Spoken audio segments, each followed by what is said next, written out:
David, thank you once again. And as you can see, a lot of gears turning here when you're talking about psychology of trade. Neil hit it dead on here. There's so many different aspects to when you're working through a trade, and I think this is where we have the advantage of being here. 17 plus years of trading, we've been through it all. I've sat there and literally felt like I wanted to jump off a bridge. You've celebrated. You see on the show today as we go perfect, 9 for 9 in all of our stocks. But sometimes you're thinking, uh-oh, am I in trouble? Am I in trouble? And how can you find that out? Why don't we throw to the next slide here? These are some major, yeah, here we go. I actually love this picture. The market, it's tanking. How do you know that you know what, maybe I'm experiencing fear today and this is something that I need to try to overcome? The very first thing here is cutting winners short, right? In fear of giving back profits. You often hear us sort of do that on the show a little bit. This is why with my trading, I'm always trying to hold on just to a little bit more, because if you're finding that, and again, the question is, how do you know you're experiencing fear, right?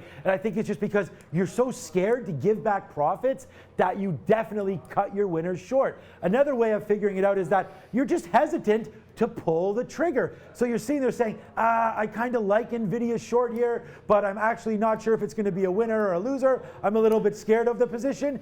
You're experiencing fear.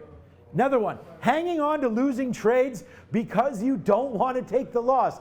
In my opinion, this is one of the worst ones. It's like a deer in headlights. Uh-oh, I don't want to take this loss. It's $1 against me. It's $1.20 against me. What am I going to do? Sometimes traders average into that. Do not get stuck as a deer in headlights. Don't get stuck saying, uh-oh, I'm not sure what I'm going to do. This is getting worse and worse and worse. Guys, act, right? Let your fingers do the talking, or get in those stop orders. Definitely protect some profits, but don't be fearful of a loss. Finally, the last one, guys, you're jumping into, and this is again sort of about averaging in, you're jumping into trades that you may not have wanted to take otherwise. So if you're finding that, again, we showed that previous graphic, wheels turning, right? If you're into trades that you weren't really planning on getting into, guess what? You are experiencing fear, right? Develop a trading plan. Every single dollar that you put into play, David and Brendan, is at risk, right? So you have to understand that. We're not here to play games. We're here to trade and make money. And some days, guys, you are going to lose money. Do not be fearful of that happening. Take some steps back. But this is how you understand. Sometimes, guys, traders will be on this roller coaster, and it does seem like you're going to forever lose. One thing you have to absolutely understand as a trader is what type of trader you are. What type of risk parameters suit your personality the best, and then you can make the step in the progress of developing a trade plan that will suit your personality and kind of fit it to your emotions. So very good point there from Sean. Let's continue. Yeah, for sure. So Sean, what can we do to help us deal with these feelings? Great question. Yeah, and you don't want to get caught like this guy, dude in a mousetrap here, reaching for that 50. But the thing is, yeah, you got to make sure that when you are experiencing fear, you have techniques to deal with the fear, right? And some of these points are kind of related to that last slide, obviously, but develop a clear and defined trading plan. Look, I did psychology last week, and we talked a little bit about this, especially with stop orders, how to use stop orders and how to use that in our fear environment. Look, guys, if you find that you're fearful, take a step back. Look over your notes, right? Neil and I definitely taking notes every day, and we have little crib notes that we try to stick to no matter what. So I would say if you are dealing with fear on a day-to-day basis or in a particular trade, just take a step back, take a breath, and say, this is my plan, and stick to it. You are going to lose sometimes, but definitely develop a clear and defined trading plan. Fear of being in a trade is one thing, but when you are finally in and your summary, your blotter, your account says long this, short that, look, sit back, trust that you've already done the homework and developed a clear and defined trading plan. This is another big point, and again, this has taken me years and years to figure this one out. You don't have to hit a home run every day, and you're not going to drive that Lambo either in one day. So you got to trade with money you can afford to lose, guys. Don't always look at things with rose-colored glasses. There are going to be trades that fall down on you, right? Either you're long and the stock just tanks, or you're short and it rips against you, right? Trade with money you can afford to lose.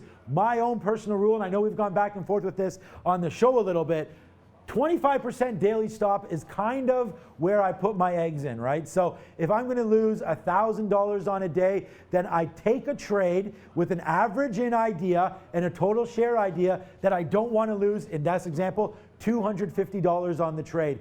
If I get to that level, then I will stop out because I can find another trade that I can get this back. If I let it go too much, 40%, 50% of my daily loss, now my emotions are becoming into it. The psychology of trade starts eating at me, right? So you definitely got to make sure that it's well within the money you can afford to lose. You don't want to put all your eggs, again, into one basket.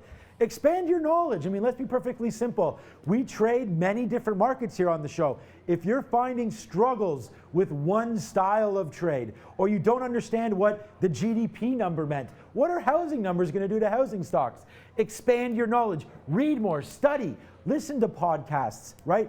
Play back little episodes like this. Try to get your trade focused and understand. Education is key, guys. The more you know, the more you can implement into your trading and help you deal with fear. One last point before we go back to the desk over there, well, the question desk. Understand and use stop limits. We did a whole segment on this. You guys can find that, but definitely use them to your advantage. And again, the question is, how do you deal with your experienced fears? And we talked about having a clear and defined trade plan up here. This is how you can implement that, right? Use your stop limits. Do not be afraid. Don't cancel them because it's gotten too worse. Stick with your plans. Finally, we do this on the show all the time.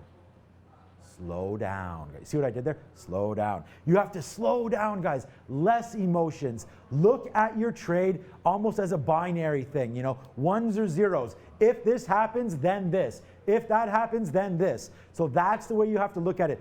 Don't get too emotionally involved. I talk about it all the time. I'm going to take this one to the grave. That's not good to talk like that. You really need to just say to yourself, you know what? If I hit my 25% daily stop, then I'll have less emotions. I'm out of the trade and I can look for the next one, guys. And being prepared, I want to reiterate that point, being prepared, knowing what the expectations of a trade should be, the normal expectations of a trade, what they should be. If you have that in your mind, then you know that, if you're in a position that's against you, but it's still within the normal parameters of what you see on a trade like that, then it's fine. If it gets outside of that, then you immediately can cut the trade and reevaluate why it's moving outside of the normal parameters. But it's all about being prepared. Look, every new trader is going to have a different set of fears based on different things. Sean, let's discuss a few of the basics that we can, help traders get over these fears and be more confident before they start to trade live. Sure thing. We see some flexing here, their arms crossed. So what we're trying to do here is, yes, gain confidence as a trader. That will come as you experience more trading, right? The more faith you have also in your system, in the executing system. We use P-Pro8 here on the show. Lots of confidence. Been using that, again, 17 plus years. We know what we're talking about. We know how to put the orders in. Markets orders, limit orders, stop orders, market on close, market on open, various order types. So definitely understand your platform. That's not something we have on here, but that is something that as a trader, you have to gain confidence in your ability to execute the trade. Let's move over and talk now a little bit about some of these points, guys. This is another point. Backtest your worst case scenario. A lot of the times, I know Neil did a great episode on backtesting. Look, it's not always just backtest what the best case scenarios are, right? Sometimes you have a VWAP break that doesn't break. Backtest how far down it could go, right? Do not just say, if I'm in a loser, this is what I'm going to do. Make sure you understand what's happening. That's how you gain confidence. You can future flow the trade. You can say, you know what? If this happens, I've already backtested something horrible that could happen, right? So let's work backwards. A lot of the times we only saying, hey, if it's a winner, this is what I'm going to do. We often don't talk about negative sides of trades. That's how you gain confidence. confidence. Understand what the downside risk is. Kind of like a little bit of an insurance policy, right? Do not turn winners into losers. Again, this is a big thing for us on the show. If I have a 30, 40, 50 cent winner, I'll pair some of that off, hold the rest, but never ever turn my winners into losers. That's a demoralizing habit, right? And that's where you can lose confidence. You say, oh, I had a big winner, but I threw all the money back. Guess what? The market doesn't really know when you're in or when you're out, okay? So you yourself got to make sure, in order to gain confidence, accept the fact that you will have some losers on board, and make sure that you do not turn your winners into losers. That honestly, guys, that's a big thing that's helped me a lot. Stick with familiar names. Again, our trade of the day today, Micron, that's a name that we are familiar with. If it doesn't trade properly, we get out of there. Stay to names you're familiar with. Don't keep back testing different stocks that you're never going to trade. If you like trading the FANG stocks or the high volatile tech stocks, Apple's, Alibaba's, Microsoft, so on and so forth, test against those. Trade what you're familiar with. Just because you see Roku moving $20 today doesn't necessarily mean that you hop on over to that. Gain some experience trading volatile names. That's how you gain confidence as a trader. Stick with what you know. Last point before we go back, realize, guys, trading is not all about the confettis and the winners and the home runs. The best traders out there, and there's a stat, something like, it's kind of like sports gambling. If you're right 55% of the time, then you're in the money. And that's something trading, we like to see that higher, the number a bit higher, but you will be wrong. You will have losing days. That's why we're using the scoreboard on TraderTV.LIVE. You can see some winners, some losers. It's going to average itself out over time. You are going to have bad days, guys. Stick with what's working. Gain confidence as traders. And remember, psychology, a super important part, no matter what you're dealing with, especially in trading. And it is very tough, obviously, when you're first starting out, to understand that it's going to take time. It's going to take many reps. We'll just go repetitions. Repetitions, yes, before you get comfortable with a trade. The point, though, know what type of trader you are, know what type of trade you're best at. Then see as many of those examples as you possibly can. Once you know what the normal expectation should be for that trade, then it gives you the confidence to avoid making mistakes and trading outside of that normal rule set. So another little look, guys, at psychology. We have to deal with it on a daily basis. As Sean said, you're going to have losing trades. It's a matter of knowing what the expectations of a specific trade is. Thank you, David. Let's head over to Nikki and get an update on the European close.